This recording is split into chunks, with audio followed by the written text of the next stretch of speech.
यक्षिणी की रात।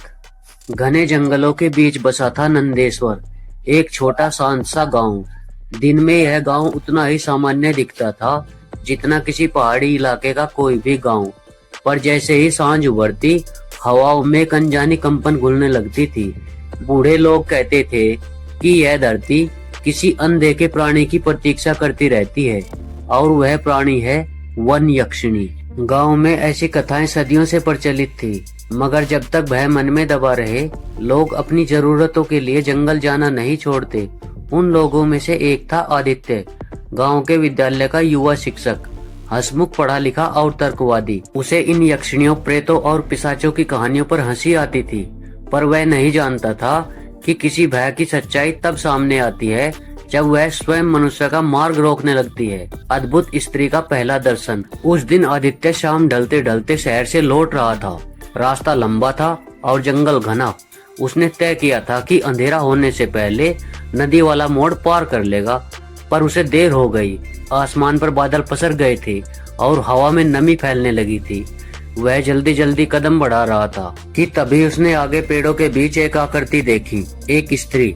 उस स्त्री की देह पर लाल गेरुए रंग की साड़ी, बाल खुले हुए जैसे रात को चुनौती दे रहे हो। वह एक पेड़ के सहारे खड़ी थी, पर उसके चेहरे पर ऐसी चमक थी जिसे अंधेरा छू भी नहीं पा रहा था। आदित्य थोड़ी देर रुका।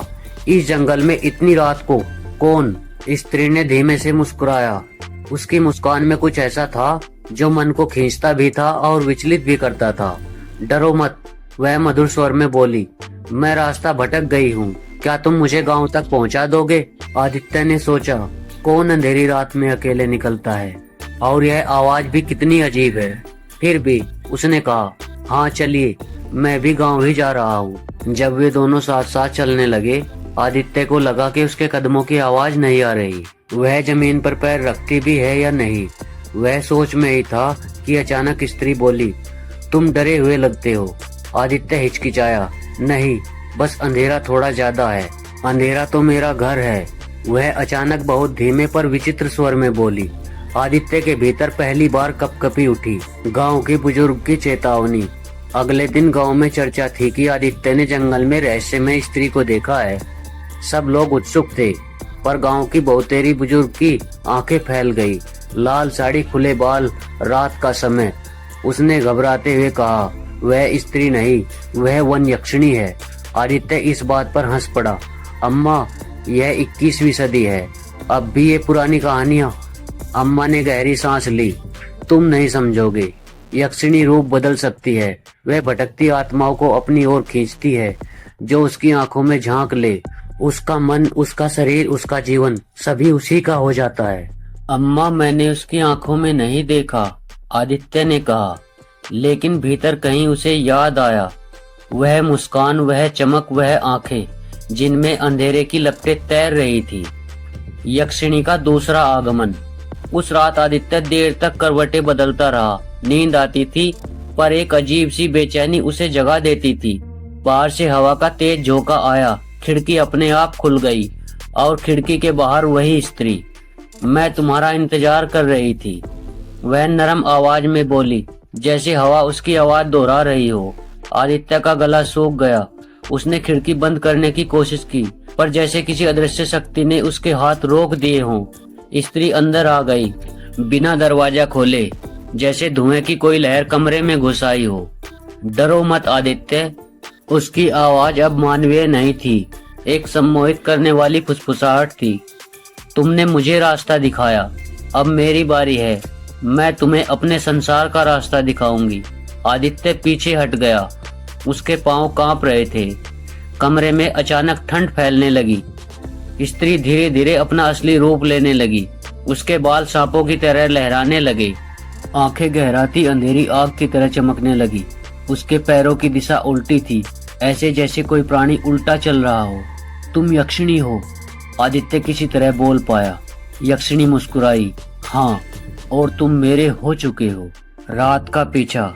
अचानक पूरे कमरे की लाइट बंद हो गई। घर के बाहर उल्लू की चीख गूंज उठी। आदित्य जैसे किसी जादू से मुक्त हुआ और दरवाजे की ओर भागा। दरवाजा अपने आप खुला, पर उसके खुलने में भी एक अजीब सी कराह थी। जैसे लकड़ी खुद उससे डर रही हो। वह अंधेरे रास्तों से गांव से बाहर की ओर दौड़ा। हवा तेज होती जा रही थी, पेड़ हिल रहे थे, जैसे जंगल का हर पेड़ यक्षिणी को सलाम कर रहा हो और उसके लिए रास्ता बना रहा हो। पीछे से एक आवाज आई, भागो मत, अंधेरे से कौन बच पाया है, तुम भी नहीं बचोगे। आदित्य के कदम लड़खड़ाने लगे। वह गिरा, फिर उठा और दौड़ता रहा, पर यक्षिणी की छाया हर जगह थी। पेड़ों की जड़ों में, हवा की सनसनाहट में, पत्तों की सरसराहट में।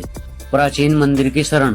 जंगल के बीच एक पुराना टूटा फूटा शिव मंदिर था, जिसके बारे में कहा जाता था कि वहाँ यक्षिणी का प्रवेश वर्जित है। आदित्य उसी दिशा में भागा। जैसे ही वह मंदिर की दहलीज पर पहुंचा, यक्षिणी का स्वर गर्जना में बदल गया, वहाँ मत जाना। पर आदित्य अंदर कूद गया। मंदिर की घंटियां अपने आप बजने लगी। धूप की तीखी गंध फैल गई और यक्षिणी बाहर ही रुक गई। उसकी आंखें अंगारों की तरह जल रही थी। तुम इस बार बच गए, वह चीख कर बोली, पर मैं लौटूंगी। मेरा ऋण कोई मनुष्य कभी नहीं चुका पाया है। उसकी आवाज धीरे धीरे हवा में घुल गई। जंगल फिर शांत हो गया।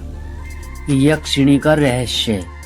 सुबह जब गांव वाले आदित्य को मंदिर में बेहोश मिले तो उसने सारी बात बताई। किसी ने उसकी बात पर विश्वास किया, किसी ने नहीं।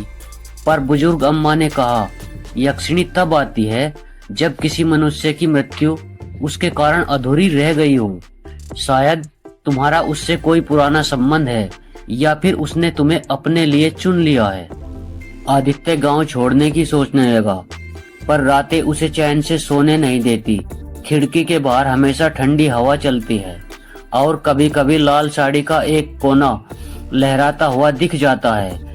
लोग कहते हैं कि यक्षिणी अभी भी जंगल में घूमती है, कभी किसी को रास्ता दिखाती हुई, कभी अकेले यात्रियों को बुलाती हुई और कभी किसी के घर की खिड़की पर दस्तक देती हुई। कहते हैं जिससे यक्षिणी एक बार मिल ले, वह कभी पूरी तरह उसके साय से मुक्त नहीं हो पाता। और आदित्य आज भी उसकी प्रतीक्षा में है, न चाहते हुए भी, डरे हुए भी, बंधा हुआ भी। क्योंकि यक्षिणी का प्रेम मृत्यु से भी गहरा होता है और जो उसकी नजर में एक बार आ जाए, वह उसके लिए अमर हो जाता है। कहानी पसंद आए तो लाइक और सब्सक्राइब जरूर करें। तो मिलते हैं किसी अगली कहानी में। तब तक के लिए जय सिया राम।